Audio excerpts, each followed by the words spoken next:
UP की बात कर लेते हैं। यूपी का चुनाव सामने है और आप यूपी के प्रभारी हैं, पूरे उत्तर प्रदेश में दौरे कर रहे हैं, आम आदमी पार्टी का संगठन तैयार कर रहे हैं।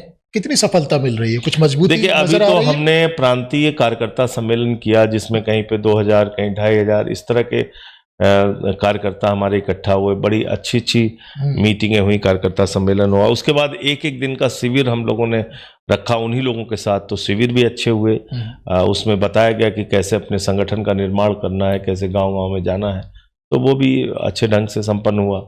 और अब हम लोगों का एक हर घर संपर्क अभियान शुरू हो रहा है, तो वो 11 जुलाई से शुरू हो मैं रहा है। आपसे सवाल करने वाला था, ये हर घर संपर्क, ये जो अभियान है ये क्या है? इसमें गांव गांव में जाकर लोगों को जोड़ने का काम कर रही है पार्टी और करेगी। तो और इसमें हम जो वहाँ के स्थानीय मुद्दे हैं, उनके स्कूल के मुद्दे हैं, उनके अस्पताल के मुद्दे हैं, उन मुद्दों को उठाएंगे, उन गांव वालों को जोड़ेंगे अपने साथ, और जो पार्टी के साथ काम करना चाहते हैं उनको पार्टी के साथ काम करने के आप संगठन पर तो मेंबर भी बनाएंगे। और पिछले दिनों हम लोगों ने बिजली कटौती के खिलाफ आंदोलन किया। हम हर महीने में सेवा का एक कार्यक्रम कर रहे हैं, कभी अस्पताल में सफाई का अभियान, कभी स्कूल में सफाई का अभियान, कभी कुछ इस तरह का काम कर रहे हैं। आप लोग संगठन तो तैयार कर रहे हैं, लेकिन उत्तर प्रदेश में आपको लगता है कि वो एक वैक्यूम है जहां पर आम आदमी पार्टी अपनी जगह बना पाएगी? क्योंकि एक तरफ Bharatiya Janata party, Samajwadi party, Bahujan Samaj party, तमाम पार्टियां वहां पर एक्टिव हैं। लोकतंत्र में जो लोकतंत्र के जो मालिक हैं वो है लोग, जनता मालिक होती है लोकतंत्र में। कौन सोच सकता था कि आम आदमी पार्टी 2013 में पहले ही चुनाव में 28 सीट यहां पाएगी, फिर 67 सीट पाएगी, फिर 62 सीट पाएगी। कौन सोच सकता था कि जम्मू कश्मीर में हमारा एक विधायक जीत जाएगा, या 5 विधायक गुजरात में जीत जाएंगे, या 2 विधायक गोवा में जीत जाएंगे, या यूपी के रामपुर में हमारा नगर पालिका का चेयरमैन जीत जाएगा, 10 चेयरमैन जीत जाएंगे, या मध्य प्रदेश में सिंगरौली में हमारा मेयर जीत जाएगा। तो ये डेमोक्रेसी है। पंजाब में 92 सीटें हमारी आई, दिल्ली में 3 बार हम सरकार में रहे। लेकिन इंडिया गठबंधन है यूपी के अंदर, साथ में लड़ेंगे या आम आदमी पार्टी अकेले लड़ेगी? सवाल ये दिल्ली में हुआ इस तरह। सवाल यह है कि अभी हमने आपको बताया कि जो हमारा फोकस है वो 26 के पंचायत चुनाव पे है। पंचायत चुनाव के नतीजों के बाद हम अपने राष्ट्रीय नेतृत्व के साथ उत्तर प्रदेश का मामला लेके बैठेंगे, और 27 में चुनाव में किस तरह से हमें जाना है तब हम तय करेंगे। पंचायत चुनाव में आप अकेले जा रहे हैं? पंचायत चुनाव में अकेले जा रहे हैं। पिछली बार भी हम अकेले लड़े थे पंचायत के चुनाव, हमको 40 लाख वोट मिले थे, 87 सीटें मिली थी तब उस वक्त। पार्टी समर्थन देंगे, समर्थन पूरा, समर्थन कैंडिडेट अपना उतारेंगे? बिल्कुल कैंडिडेट उतारेंगे। योगी जी को आप कैसा मुख्यमंत्री मानते हैं?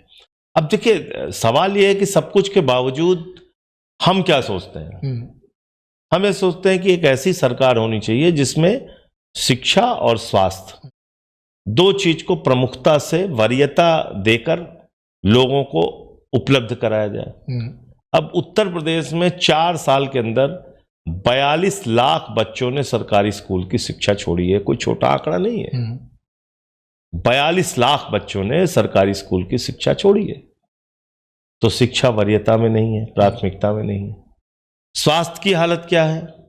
हमारे खुद के गृह जनपद में कागज पर एक्सरे की रिपोर्ट, आपने वो वीडियो शायद देखा भी होगा, कागज पे एक्सरे की रिपोर्ट मिल रही है।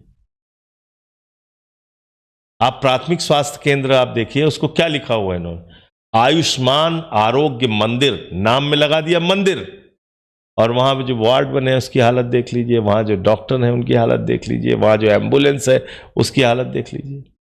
तो स्वास्थ्य आपकी प्राथमिकता में नहीं है।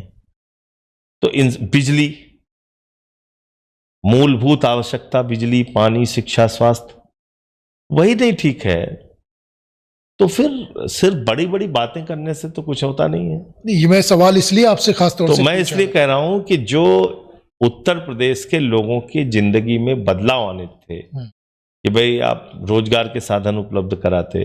आज प्रयागराज में छात्र आंदोलित है, लखनऊ में छात्र आंदोलित है, हर जगह कभी शिक्षकों को लेकर आंदोलन, कभी कुछ चल रहा है वहां पे।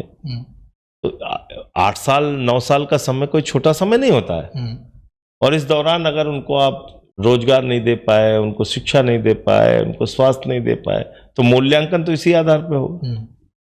तो वहां डबल इंजन जो है, कहते हैं मोदी जी और योगी जी का, वो डबल इंजन पूरी तरह से कबाड़ा हो चुका है।